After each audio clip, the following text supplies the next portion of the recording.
Bismillahirrahmanirrahim. Assalamualaikum warahmatullahi wabarakatuh.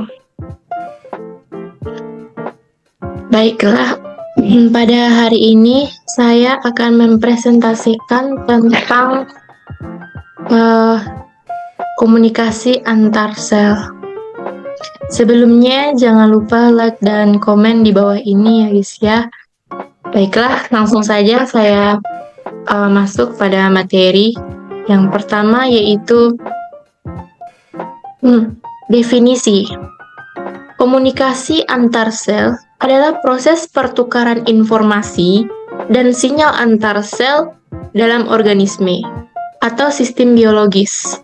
Sel-sel dalam tubuh manusia dan makhluk hidup lainnya berkomunikasi satu sama lain untuk mengkoordinasikan berbagai fungsi dan menjaga keseimbangan internal atau dari luar, tidak atau dari dalam.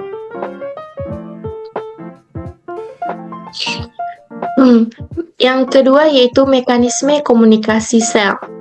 Mekanisme komunikasi sel ini terbagi menjadi 4. Yang pertama yaitu kontak langsung. Yang kedua yaitu pensinyalan perakrin atau perakrin signaling. Yang ketiga yaitu pensinyalan endokrin. Yang keempat yaitu pensinyalan sinaptik atau synaptic signaling. Nah, untuk pengertian jenis-jenis komunikasi antar sel, diantaranya yang pertama yaitu pengertian komunikasi yang pertama, molekul pada permukaan suatu sel dikondisikan oleh reseptor pada sel sebelahnya. Hewan dan tumbuhan memiliki junction yang memberikan kontinuitas sitoplasmik di antar sel-sel yang berdekatan. Bahkan, pensinyalan larut dalam sitosol dapat dengan bebas melewati sel-sel yang berdekatan. Kemungkinan sel komunikasi melalui kontak langsung di antara molekul-molekul pada permukaan. Komunikasi sel yang kedua yaitu pensinyalan perakrin. Sinyal yang dikeluarkan dari sel memberikan efek kepada sel-sel sebelumnya. Sel pensekresi bertindak sebagai sel target di dekatnya dengan melepas molekul mengatur lokal ke dalam fluida ekstraseluler. Jadi pensinyalan perakrin ini yaitu mengeluarkan dari memberikan efek kepada sel yang ada di sebelumnya. Selanjutnya yaitu komunikasi sel yang ketiga. Yang ketiga yaitu sel pensinyalan endokrin.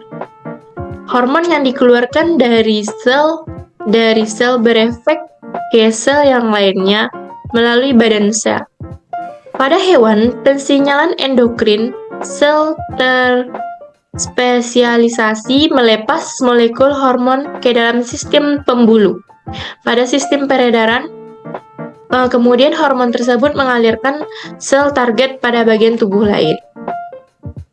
Yang keempat yaitu komunikasi sel pensinyalan sinaptik, di mana sel saraf mengeluarkan sinyal neurotransmitter di mana sebagai pengikat reseptor pada sel di dekatnya. Kemudian selanjutnya ini adalah sampel dari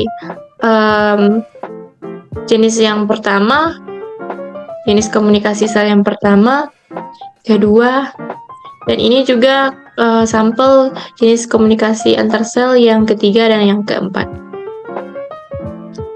Selanjutnya ada 3 tahap pensinyalan. 3 tahap pensinyalan ini yaitu berupa reseptor terkait protein G, reseptor tirosin kinase, dan reseptor saluran ion. Reseptor terkait protein G ini berupa strukturnya ya. Tipe reseptor ini merupakan protein membran yang bekerja sama dengan protein G dan protein lainnya, biasanya suatu enzim. Dalam ketiadaan molekul sinyal ekstraseluler spesifik untuk reseptor ketiga, protein berada dalam bentuk inaktif. Protein inaktif ini memiliki satu molekul GDP yang terkait padanya. Apabila molekul sinyal terkait dengan reseptor, reseptor akan berubah bentuk sedemikian rupa sehingga reseptor ini mengikat dan mengaktifkan protein G. Selanjutnya yaitu reseptor tirosin kinase. Nah, ini berupa struktur dan fungsi reseptor tirosin kinase. Pada reseptor tirosin kinase dalam ketiadaan molekul sinyal spesifik, reseptor tirosin kinase berupa polipeptida tunggal dalam membran plasma. Bagian ekstraseluler protein ini dengan tempat pengikut molekul sinyal dihubungkan oleh heliks alfa transmembran tunggal ke bagian sitoplasmik protein. Bagian protein ini bertanggung jawab untuk aktivitas tirosin kinase reseptor dan memiliki sederetan asam amino tirosin.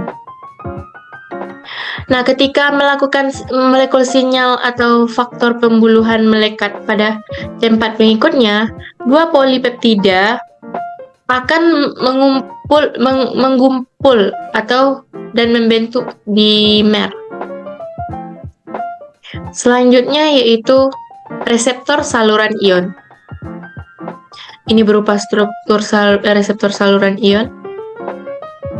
Pada reseptor saluran ion ini memiliki gerbang ligan.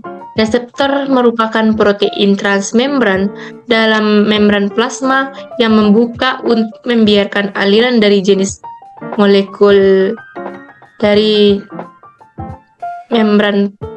dalam membran plasma yang membiarkan aliran dari jenis ion spesifik yang melintasi membran ketika molekul sinyal spesifik terikat pada sisi ekstraseluler protein tersebut. Nah, demikianlah hasil presentasi saya pada kesempatan kali ini. Apabila ada kesalahan dan kekurangan saya mohon maaf. Wabillahi taufiq wal hidayah. Assalamualaikum warahmatullahi wabarakatuh.